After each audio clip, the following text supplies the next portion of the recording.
रात के लगभग 12 बज चुके थे।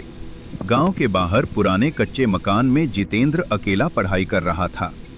सन्नाटा इतना गहरा था कि पन्ना पलटने की आवाज भी डर पैदा कर रही थी।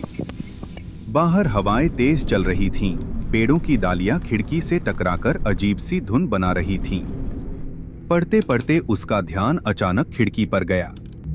वहां कोई परछाई खड़ी थी, बिल्कुल चुप, बिल्कुल स्थिर। जितेंद्र को पहले लगा कि शायद पेड़ की परछाई होगी, लेकिन परछाई की आंखें चमक रही थीं। उसका दिल धड़कने लगा। वह धीरे धीरे कुर्सी से उठा, हाथ में टॉर्च ली और खिड़की की ओर बढ़ा। जैसे ही उसने टॉर्च की रोशनी उस पर डाली, परछाई मुस्कुरा दी, एक ऐसी मुस्कान जिसमें इंसानियत नहीं थी।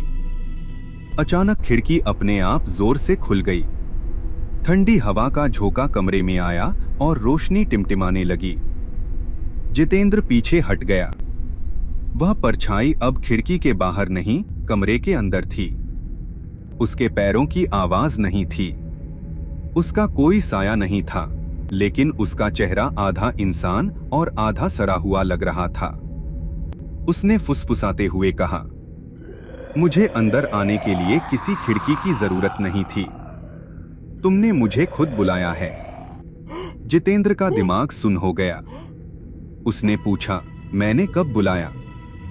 परछाई धीरे धीरे उसकी ओर बढ़ी।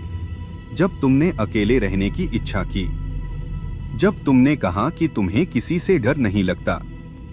कमरे की लाइट एकदम बुझ गई, सिर्फ उसकी लाल चमकती आंखें दिखाई दे रही थीं।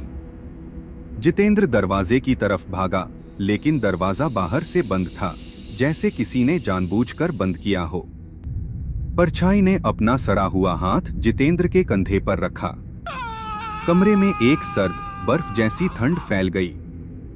और फिर सुबह जब लोग उसे ढूंढते हुए कमरे में पहुंचे, वहां मेज पर किताबें खुली थीं, कुर्सी गिरी पड़ी थी, पर जितेंद्र कहीं नहीं था।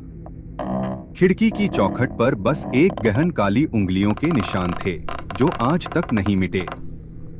कहते हैं, रात में वहां से जाते हुए कभी कभी खिड़की में एक परछाई दिखती है, मुस्कुराते हुए, किसी का इंतजार करती हुई।